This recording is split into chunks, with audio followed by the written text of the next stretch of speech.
McGraw-Hill Professional presents The Inspiring Leader, Unlocking the Secrets of How Extraordinary Leaders Motivate. Written by John H. Zenger, Joseph R. Folkman, and Scott K. Edinger. Narrated by Rick Adamson. Foreword. Is the inspiring leader for you? Doctors Jack Zenger and Joe Folkman, along with their colleague Scott Edinger, have taken the study of leadership to a new level. I have the highest respect for them. Rather than just sharing platitudes about effective leadership based upon anecdotal data, or making inferences about effective leadership based upon studies involving college students, they have actually conducted research on leadership effectiveness involving over 200,000 respondents who work with real leaders in real organizations. As a result of their extensive research, Jack, Joe, and Scott have concluded that inspiration is the most powerful of all leadership competencies in terms of being 1. The best predictor of overall ratings of leadership effectiveness by direct reports, peers, and managers, 2. The quality most valued by employees, and 3. The factor most correlated with employee commitment and satisfaction. The inspiring leader shares why inspiring leadership matters and what inspiring leadership means to staff members.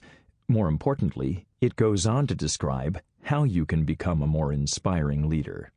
In my role as an executive educator and coach, my mission is to help successful leaders achieve positive, lasting change in behavior for themselves, their people, and their teams. As I have grown older, I am no longer interested in just helping leaders learn. I am interested in helping leaders do. The world will not become a better place because you read this book and learn some interesting concepts. The world will become a better place because you apply what you have learned and do what Jack, Joe, and Scott suggest. This stuff has been proven. It works, but it only works if you do it. Let me illustrate this point with an example from one of my coaching clients. Mary, one of the greatest CEOs that I have ever met, was talking with her potential successor, Rob. She was sharing some feedback on his recent inappropriate leadership behavior in a team meeting. Does this mean that I have to watch what I say and worry about how I act in every meeting for the rest of my career? Rob, the potential CEO, grumbled. Welcome to my world, Mary sighed. If you ever want to become a CEO, get used to it. People are going to be listening to what you say and watching how you act in every meeting for the rest of your career. If you truly want to become an inspiring leader, face the reality that people you are leading will be listening to what you say and watching how you act in every meeting for the rest of your career. The Inspiring Leader is a wonderful guidebook that can help you learn what to say and how to act in a manner that will inspire the people you are leading. Inspiring leaders communicate with more than content. They communicate with emotion. Leadership is not just about the words you say. It is also about the emotions you convey. One reason that I love this book is that it goes beyond content of leadership communication and deals with the emotion of leadership communication. As a leader, you may be sitting in an incredibly boring PowerPoint presentation, watching material that you have already read. You will still need to convey interest and caring. You are the leader. Your direct reports, who have developed this presentation, may have spent months of effort in preparation. They are looking at your face to gauge your reaction. While nonverbal signs of boredom or lack of caring can destroy their inspiration, nonverbal signs of pride and caring can increase their inspiration. As a leader, the difference will be up to you. Being an inspiring leader is a choice. It is not easy. From my experience, the inspiring leaders described in this book are there for a reason. They earned it. The ideas presented herein will not be difficult to understand. They will be hard to do. If you are willing to provide the caring, courage, and discipline needed to be an inspiring leader, this book can be a great asset. If you are not willing to provide these things, don't bother reading any further. This book provides a wonderful roadmap. If you are willing to pay the price, use it as a guide on your leadership journey. Marshall Goldsmith, New York Times best-selling author of What Got You Here Won't Get You There. Chapter 1. Inspiration, the most important leadership ingredient. The essence of leadership is that you can't blow an uncertain trumpet. Theodore M. Hesburgh. Leadership is based on a spiritual quality, the power to inspire others to follow. Vince Lombardi. Anyone who has worked in an organization for even a few years has witnessed a similar event. A group whose performance was flat and lackluster gets a new leader. Suddenly there's an excitement in the air. People are smiling. Productivity soars. What exactly makes this happen? Can more leaders learn to do this? This book explains to leaders what they must do in order to bring about extraordinary performance by those they manage. It explains what is required to move a group that has been rather ho-hum to a state of being gung-ho. It tells what leaders do that breaks through the barrier of just-get-by mediocrity and enables them to lead their team to newfound heights of higher performance and profitability. It does this by focusing on an ingredient of leadership that has, for a variety of reasons, largely been ignored. Books on leadership have invariably made the assumption that somehow leaders were able to influence the performance of their subordinates. However, depending on which book you read, the underlying reasons for that influence have been extremely varied.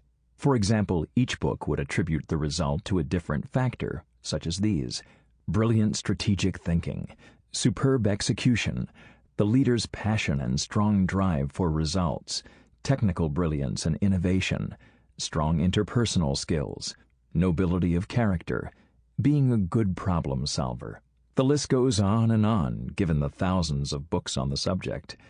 Yet, always in the background has been the recognition that part of the results that the leader produced may be coming from some poorly defined and described secret sauce. In the past, this has frequently been identified as charisma. Somehow, this ingredient was always recognized as being in the equation, but by its very nature, it seemed impossible to describe. How is this book different? Thousands of books have been written on the topic of leadership, and much of what is said comes from an opinion that gains popularity or the success stories of a single successful leader. This book is neither.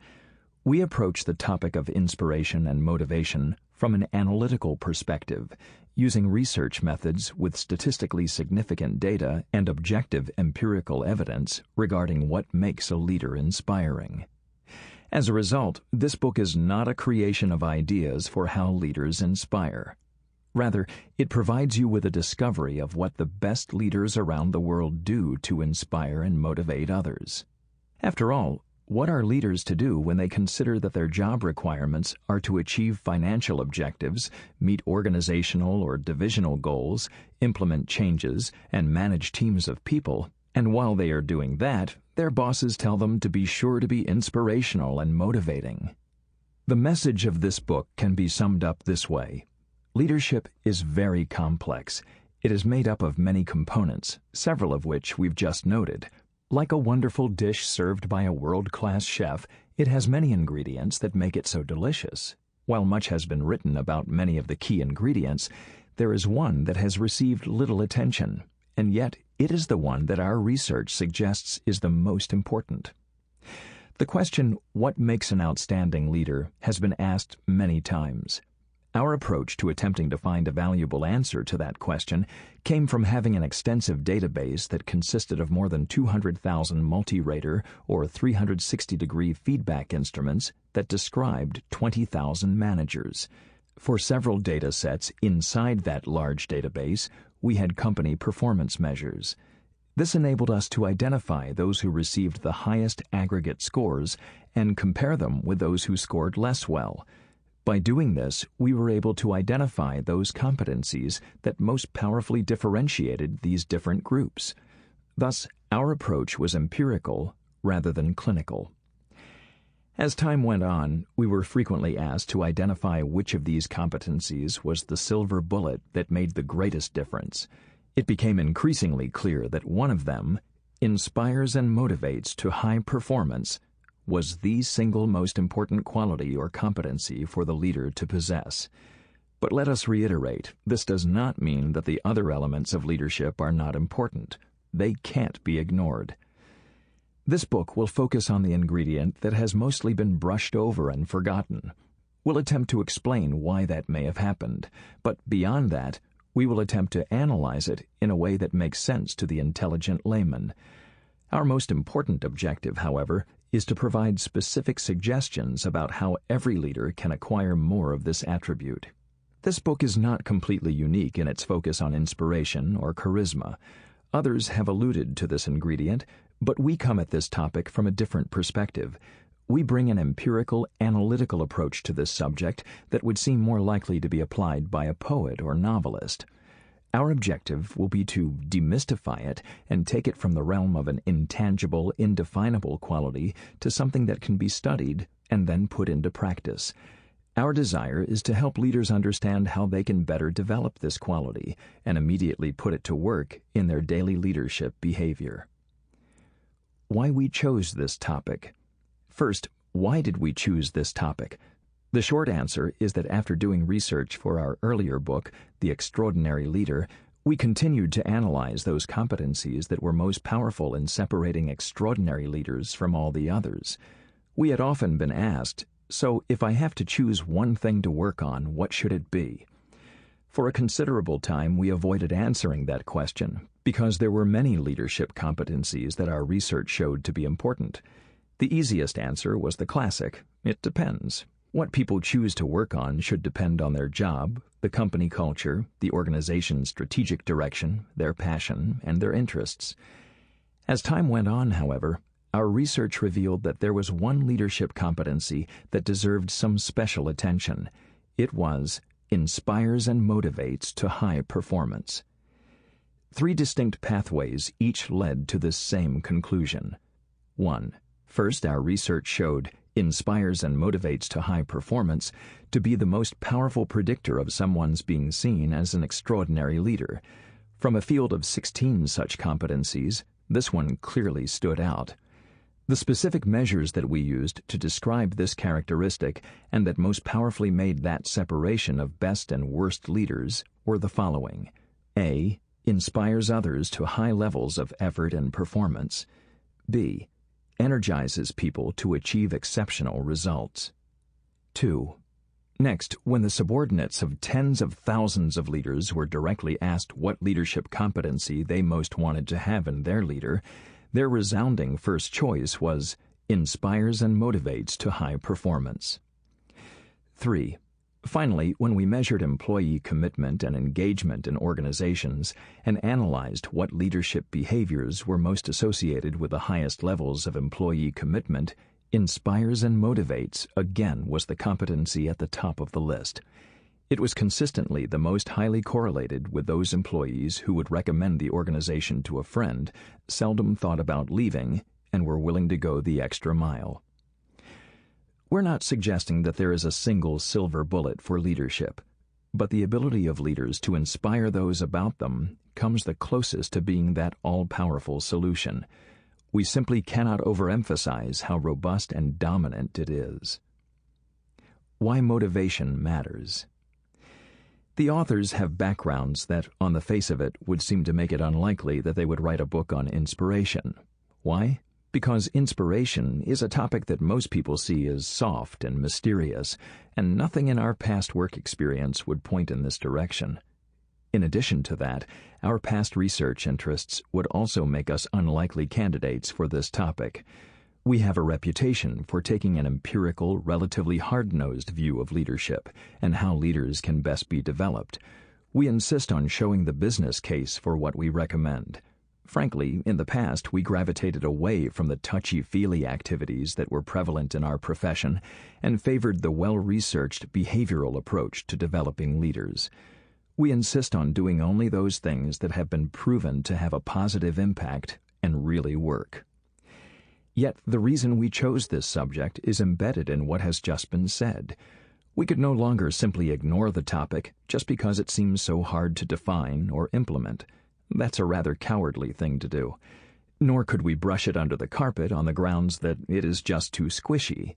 That fact did not dissuade highly esteemed research psychologists like Martin Seligman from studying happiness or optimism.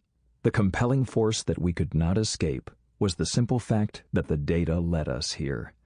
The empirical evidence confirms that there is a powerful dimension of leadership that strongly influences all leaders' performance and that had been evaded for far too long. It could be described as leadership development's elephant on the table.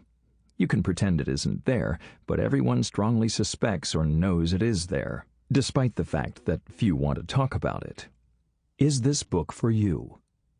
This book is written for leaders in business, public sector organizations, healthcare institutions, and educational institutions.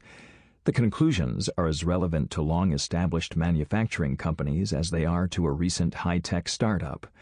While the underlying data from which those conclusions are drawn come largely from North America, we have conducted enough studies in Latin America, Europe, the Middle East, and Asia-Pacific countries to be comfortable that these conclusions apply globally. Despite how much has been written about how different generations respond to leaders, our research showed no discernible conclusions indicating differences between baby boomers and the younger Gen Xers, Gen Yers, millennials, or Nexters in this matter of how leaders inspire. It is cross-generational. The only difference between inspires and motivates to high performance and what is more broadly described as influence is the target audience. In this book, we focus on the relationship of leaders with those who report to them, but exactly the same concepts and principles can apply to any individual's relationship with peers, customers, and suppliers. Furthermore, beyond working relationships inside organizations, we submit that these findings are relevant to anyone who is attempting to influence other people in any situation. Therefore, these findings can be helpful to Boy and Girl Scout leaders, not-for-profit organizations, volunteer leaders, and mothers and fathers. A quick exercise. Think of your own experience with different leaders with whom you've interacted. It should be easy to identify those who are basically competent and effective. In a left-hand column, under the heading Competent Leader, jot down the names of 3 leaders whom you've known well. Choose 3 who were competent, but not extraordinary. Choose ones who were technically competent, smart, and hard-working, and who kept the organization's interests above their own. Let's assume that your list of competent leaders represents people with no major defects. Chances are that these people gave clear direction, followed up on assignments, were considerate of others, and acted with integrity. They were competent, but there was no inspiration. Typically, people respond to this kind of leader by doing their jobs and completing their assignments, but they don't do much extra. Then, under the heading Extraordinary Leaders, contrast those leaders with 3 others who truly inspired you. Think of people whose leadership caused you to put forth extra effort, to be extremely creative, and to be doggedly persistent. Think of when work felt like it was a cause or a calling, and you smile when you think about it. In the right-hand column, list those 3 leaders who inspired you to perform at your peak. These leaders somehow motivated you to do more than you expected you could. Whatever you were doing seemed like a cause rather than a job or an assignment. Work was something that you wanted to do rather than something that you had to do. You were clear about your goals. You had a burning desire to be successful.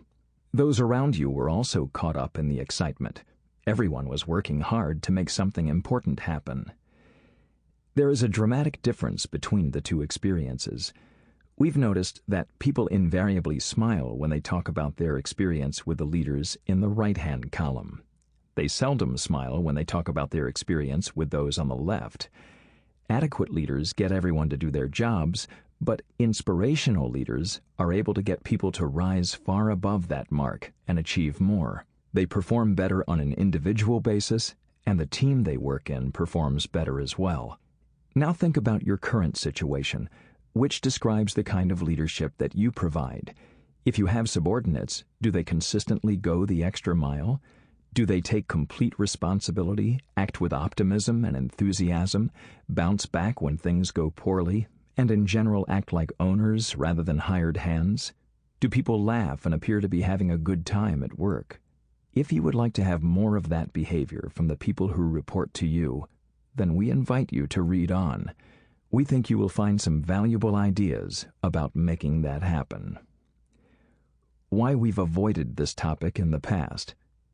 We think there are many reasons why this topic of charisma or inspiration has been skirted for so long. 1, it is hard to define and quantify. 2, it is on the softer side of the so-called soft skills. 3, it has not been clear that there were measurable business consequences.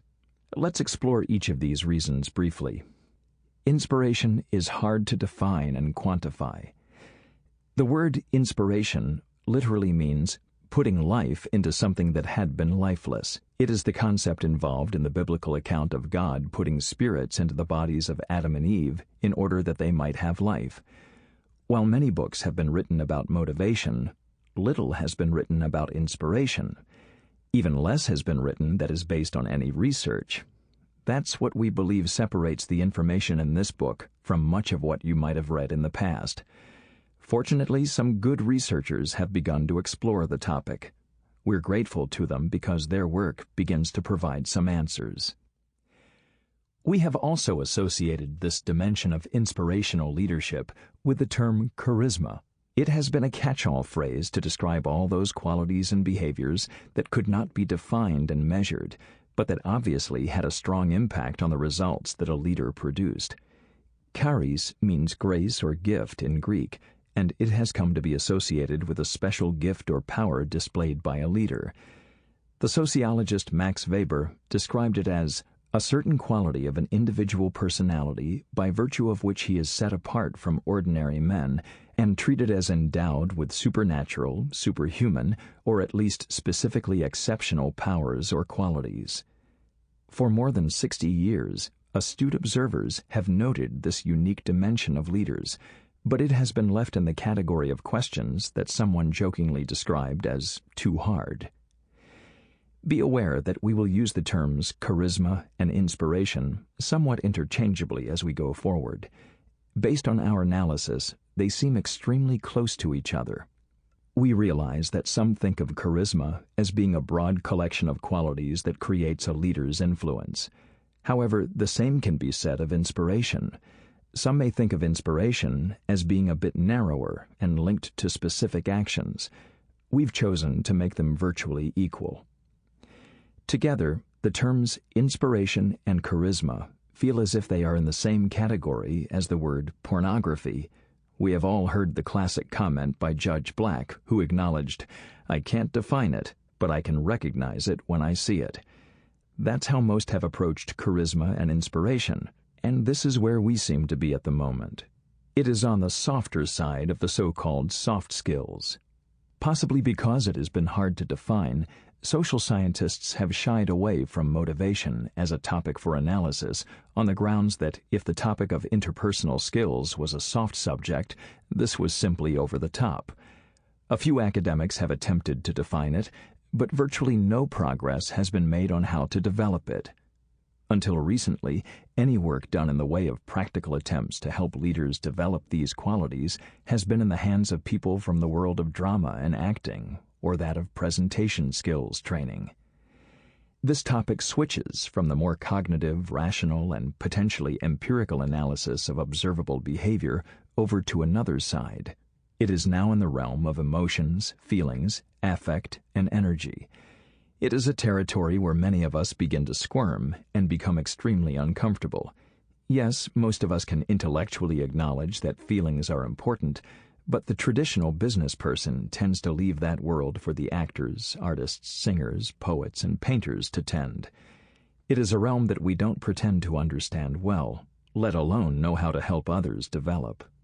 Most students of leadership dimly see it and acknowledge its importance, and it is into that world that we will attempt to usher you.